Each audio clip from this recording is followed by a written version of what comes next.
Assalamualaikum warahmatullahi wabarakatuh. Perkenalkan, saya Wulan Andriani dari program studi perpajakan dengan akhiran NIM 2353. Nah, kali ini saya akan menjelaskan alur pemeriksaan pajak berdasarkan PMK nomor 15 tahun 2025 tentang tata cara pemeriksaan pajak. Nah, oke, dalam peraturan ini terdapat 3 jenis alur pemeriksaan pajak yang diatur, yaitu pemeriksaan lengkap dan terfokus, kemudian pemeriksaan spesifik selain data konkret, serta pemeriksaan spesifik data konkret. Nah, ketiga jenis pemeriksaan ini memiliki struktur tahapan yang mirip, namun berbeda dalam ruang lingkup, kedalaman pengujian, serta jangka waktu pelaksanaannya. Nah, yang pertama, oke, kita masuk ke alur pemeriksaan lengkap dan terfokus. Nah, kedua jenis pemeriksaan ini memiliki alur yang sama. Perbedaannya hanya pada jangka waktu dan ruang lingkupnya. Pemeriksaan lengkap mencakup seluruh jenis pajak dan seluruh masa pajak dengan waktu pengujian maksimal 5 bulan, sedangkan pemeriksaan terfokus hanya mencakup jenis pajak tertentu dan masa pajak tertentu saja, sedangkan dengan waktu pengujian maksimal 3 bulan. Nah, tahap pertama dari pemeriksaan ini adalah tahap persiapan pemeriksaan. Tahapan ini diawali dengan penunjukan supervisor dan tim pemeriksa oleh Kepala UP2. Nah, setelah itu diterbitkan surat perintah pemeriksaan atau SP2 dan surat pemberitahuan pemeriksaan SPEM yang disampaikan kepada wajib pajak. Nah, penyampaian SPEM ini dapat dilakukan secara langsung melalui pos, ekspedisi, atau secara elektronik menggunakan tanda penerima elektronik atau TPA.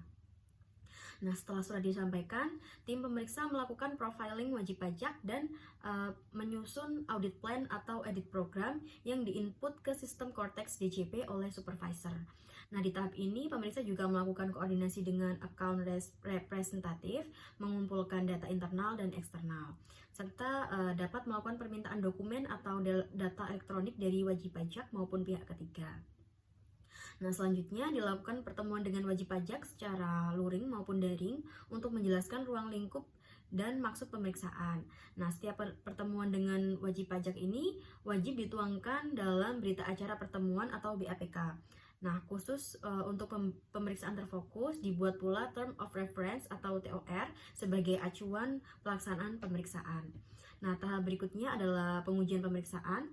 Nah, pada tahap ini tim pemeriksa mulai melakukan pengujian dokumen dan bukti-bukti sesuai dengan audit plan yang telah disusun. Nah, apabila ditemukan indikasi tertentu, pemeriksa dapat melakukan penguatan uji bukti serta menyusun BAPK atas temuan sementara.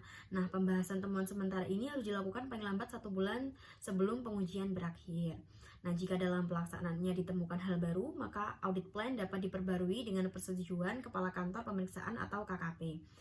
Untuk WP yang termasuk dalam grup usaha atau memiliki transaksi transfer pricing, waktu pengujian dapat diperpanjang hingga 4 bulan.